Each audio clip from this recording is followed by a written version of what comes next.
Vampire hunter wasn't going to be my next career move, but Varric thought playing supernatural hide-and-seek was a good way to hone my powers. His logic made sense, as always, so now I was stalking him through downtown Portland. It was a drizzly early summer night, warm and moist, not raining enough to discourage people from shopping through the evening. The crowds at Pioneer Place were thick, giving the vampire and I plenty of cover. He'd announced his plan after we left the movies, and I hadn't had long to put a strategy together. How did a psionicist track a vampire when she couldn't sense him? I paused near the Max stop, running a hand through my damp black hair. He wouldn't register to my senses because he wasn't quite human, nor quite dead.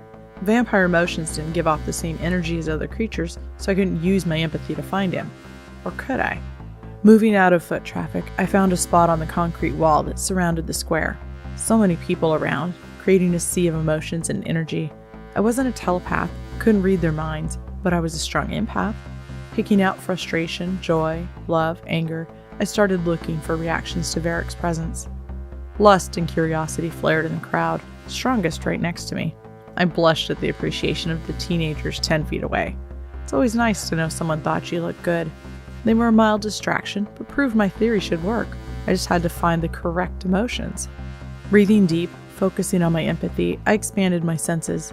Ki hummed through my nerves, following paths through my entire body, and I began feeding on the excess energy of the crowd. I fueled myself with it, looking for my vampire's trail. He wasn't disguising himself from anyone, and I found where he'd been almost immediately. Lust and jealousy, desire and intrigue, it was the empathic equivalent of watching heads turn. Cruelly handsome, with long white hair, the vampire certainly made heads turn. Varric had cut across the square, as if trying to make the biggest impression. I followed the vampire's trail, heading up Yam Hill.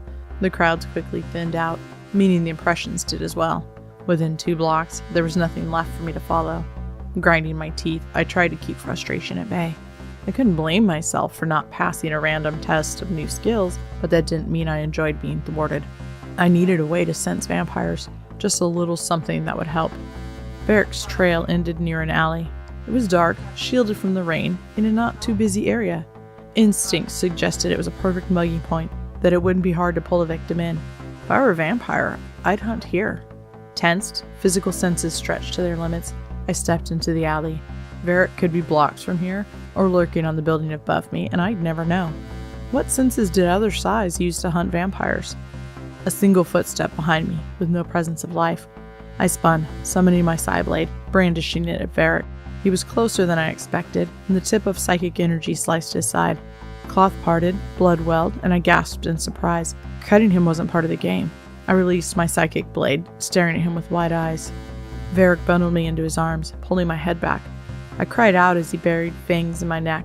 He growled once as my blood filled his mouth, holding me tight. I was lost to pleasure, sagging in his arms. My shields parted, and his spirit wrapped around mine. So fierce and strong, I was consumed by him, but not lost. The play of energy between us sent rapturous jolts through me. Moaning and biting my lip, I shared my pleasure with the vampire. We were one, nothing to hide between us. There was only joy and pleasure, ecstasy and fulfilled need. We could have stayed like this forever. It was only to be a quick bite. Varric removed his fangs, kissing me with blood-stained lips. I sighed, kissing him back, wrapping my arms around his shoulders.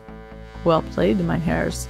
He kissed the side of my head. Next time we play, I shall hunt you. Thanks for watching. If you enjoyed, please hit the like button. Don't forget to subscribe, share with others. Social media links are below in the description. See you next time.